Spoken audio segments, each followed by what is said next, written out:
Guys, one another video on the Inside Spurs channel. Happy Thursday afternoon to you all. In this video, we're talking about some breaking news surrounding Spurs agreeing contract terms with the Santos Left Back Souza. We're talking about Radu Dragusin and interest from the Serie A and the update around that. We've been talking about Romero's comments from last night, which were very, very interesting. And it's not the first time he's sort of spoken in such a way, and Thomas Frank commenting on Romero as well. Lots to talk about and get into. We're not going to dilly-dally. We're not going to waste time. We'll start with the breaking news surrounding Spurs agreeing personal terms. So Fabrizio Romano is saying that Tottenham have agreed personal terms with Brazilian left-back Souza ahead of a potential move. Negotiations under the way. Santos expecting a bid. I mean, there was talks that a bid was something like somewhere between 8 and 15 million. I mean, a guy who's playing in Brazil, and this isn't a dig at Brazil, by the way, but a player playing in Brazil, yeah, you should be able to agree personal terms near enough within an hour, to be honest, because at no point should money be an issue. That's the only other things could be an issue. Money should be not one of those things. Look, I'm not going to sit here and pretend that I've watched tons of Souza.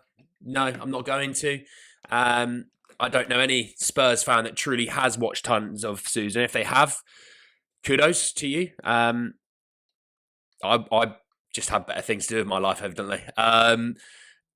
We clearly need a left back. We've needed a left back for years. You know, Ben Davies is still playing and starting football in 2026. So, in reality, we've needed a left back for a while. We still need a left back. Is this the guy? We'll see. But yeah, we'll see on that one. But, you know, Spurs are moving and it's very interesting. Obviously, Spurs, after a very awful evening last night against Bournemouth, shock horror, Spurs agreed terms with a player. That's an easy, it's not really much of an update, to be honest. I want to talk a little bit about Romero's comments before coming back to Dragusin.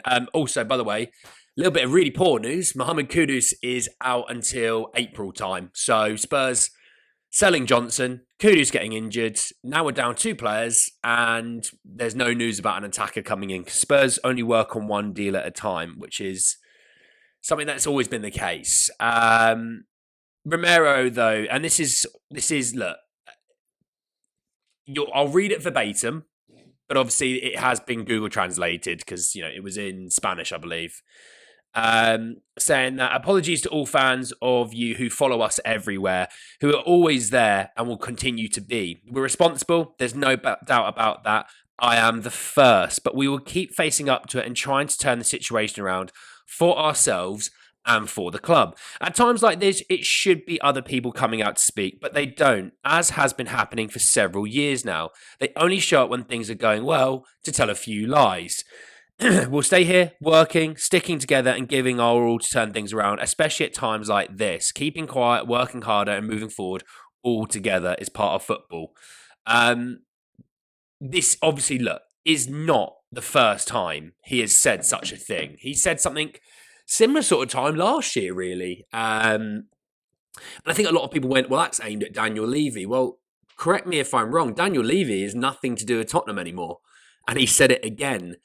So look, he's looking at, I think, ownership as a whole. He'll be looking at Johan Lang, Fabio Paratici, who have, I'm going to be real here, very, very real. And I think this is a very fair comment. Both absolutely failed in their times as director of footballs across the board, really.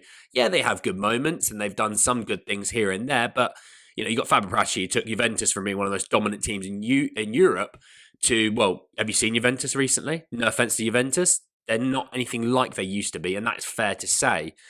You know, Villa actually took a leap and got better once Johan Lang left. So, you know, it's a massive dig, and he's absolutely right, and I completely agree with him. I agreed with him the first time, and I agreed with him the second time. I sort of said he kind of bottled it the last time. Actually, he should have just absolutely sent it all the way through. He's a winner. He wants to win. And we need more of that a little bit, if I'm honest. We need more about it. But, you know, a lot of the players are in you know, support of him, which is fascinating as well. I don't think it's a dig at Thomas Frank, because Thomas Frank faces the media. I think it's a dig at higher-ups. And Johan Lange and talking about how much great business we've done because he signed 17, 17-year-olds.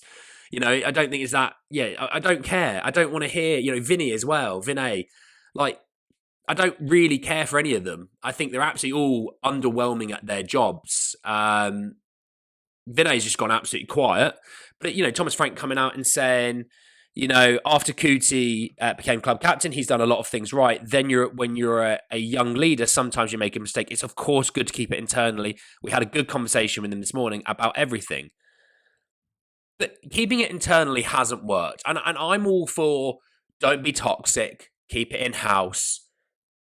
Because, let's not cause distraction, things like that. But in reality, we won the Europa League less than 6 months ago. Well, it was about 6 months ago, but you know what I mean? Like half a season ago, we'll call it.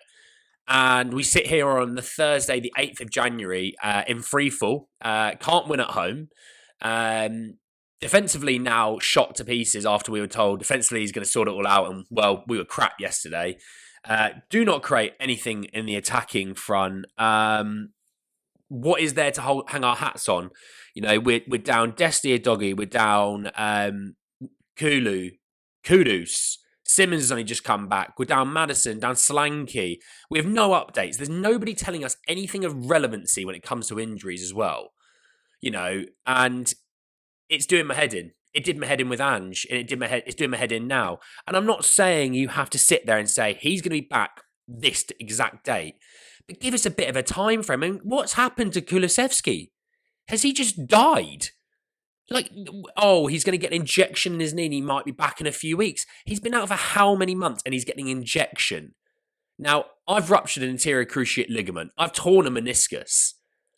I was back from my meniscus injury to normal life pretty quickly. My ACL, okay, that takes a good 9-ish months. I mean, Dragusin was out injured with an ACL. He's just come back. Where the hell is Kulusevski? What happened to him? They said he did a bit. Yeah, enough about that. I'm not going to get wound up. But it's this where Vinay, you have to sit there and go, I thought, Vinay, you were massive on communication. Let's build that relationship with the board and the ownership and the fans. And it's like, he's done nothing. He's done absolutely nothing. And he needs to be held accountable just as much as anyone else. Because when you're in a position of that power and a position of management, and Frank has to hold blame, and Prachi has to hold blame, and Lang has to hold blame, you're not doing your jobs properly. You're not doing well enough. And us average Joes in our average Joe life, in our average Joe jobs, if we perform poorly, we know about it. We hear about it. So, yeah, unacceptable, really. Moving on, though, to Dragusin-flavoured news.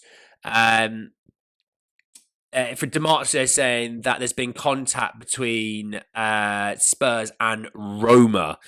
Roma insists on signing the centre-back, and there have been new contacts at the figures of the operation. And look, if he goes, he goes. Like, I totally get it. I'm not begrudging him a move. And Roma seemed like with Gasperini that could be an exciting project. Spurs better not be doing a loan with an option to buy. He's straight sale, get your money back, move on. But you have to replace him, or you call back Vuskovic, or you do something that Spurs love cucking themselves into look, we need 4 centre-backs. We're going to go and do 3 centre-backs because, that's exciting. We like watching us in pain. If you're going to move them on, you get a replacement. And I don't know what they'll do. They'll go, well, we signed Souza. Ben Davies can be the centre-back replacement. It's like they love watching themselves in pain. It's hilarious. But you have to replace him.